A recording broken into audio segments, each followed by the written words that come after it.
guys, it's Jennifer with Real Estate Direct Property Management. Today I'm going to talk to you about vendors. This is always a big thing that comes up with any property. A while back I did a video with Trevor Barone with Ideal Impact Media on how we choose our vendors. I'm just going to go through that real quick. If you want to go back and get more in depth with that, you can scroll back on our Facebook to find that video. But choosing our vendors, whenever we need a new one, we ask trusted professionals for referrals. We are making sure they're licensed and insured. We do background checks on them. We actually use those vendors on our own personal houses that we live in before we send them out to our rental properties. We shop their prices. Necessarily, we are not going to go with the vendor that's the cheapest.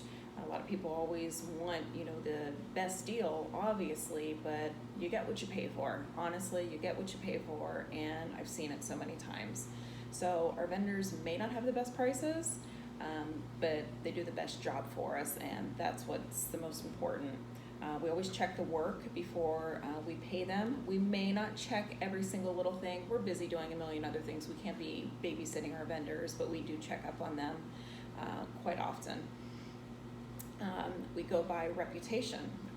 My guys know that they need to contact a customer within the first 24 hours that I give them a work order, and just to make that contact. If they don't schedule, that's fine. They just need to make that contact. If they need to get back with them, the tenants is scheduled, that's fine.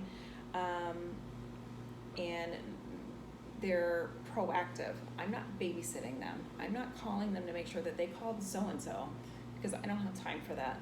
My vendors may or may not be scared of me. I think some of them are, but that's okay. We'll keep it like that. Again, we're not going with the cheapest deal because, again, you get what you pay for in most instances. A lot of new clients of ours, whenever we go to talk to them before we sign them up, a lot of them will say, can we use our own plumber? That's not an issue with me. If they're licensed and insured, and if they do what they're supposed to be doing, I don't have an issue with that. My only issue is we have right now, looking at our counts, over 120 properties. If a tenant calls me with a leaky toilet, I'm not in front of my computer, I'm not going to remember that so-and-so wanted to use their neighbor that's a plumber on their property. I'm not, contrary to popular belief, even though I have the Superwoman costume back here, I'm not Superwoman. I can't remember everything. So that's why it's important for us to just use our constant list of vendors. We know who to call on a daily basis. And honestly, it just works for us. They do tend to give us discounts on properties. Some of them do, just because of all the business that we supply to them. Which is fine. We do not get kickbacks at all. I had somebody try to give me a kickback on a painting job one time, and I would not accept it. I told them up front, or whenever they tried to give it to me, I will not accept a kickback. So don't think that we're getting kickbacks just for these particular vendors that we're using, because we are not. If one of them wants to buy me a drink, that's fine. I'll take it, but no, we're not getting kickbacks. Also wanted to talk about especially ACs. If an air conditioning goes out, we're in Florida, it's hot. It is hot, it's humid, it's miserable. If your AC goes out in the middle of summer, if you're an owner, put yourself in the tenant's position. I get hot and cranky when I don't have AC, and I can only imagine anybody else. So we are AC vendors. They pull emergency permits for us. We don't have to wait around for the inspector to come out and inspect the AC unit. That's not our job.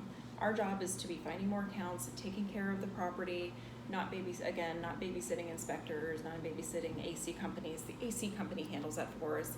They get it done quickly.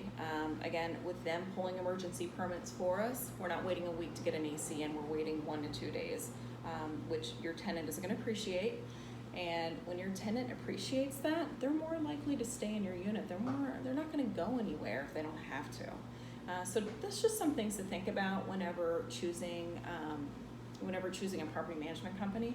We have an entire team behind us that works with us on a daily basis. And I'm going to be doing a little bit more about vendors. I'm going to be introducing some of the vendors that we use to you guys. So you'll be seeing that coming in the near future.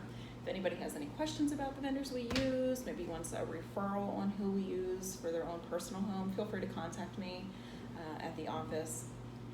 Again, Jennifer Mayer with Real Estate Direct Property Management, and I look forward to speaking with you soon. Bye.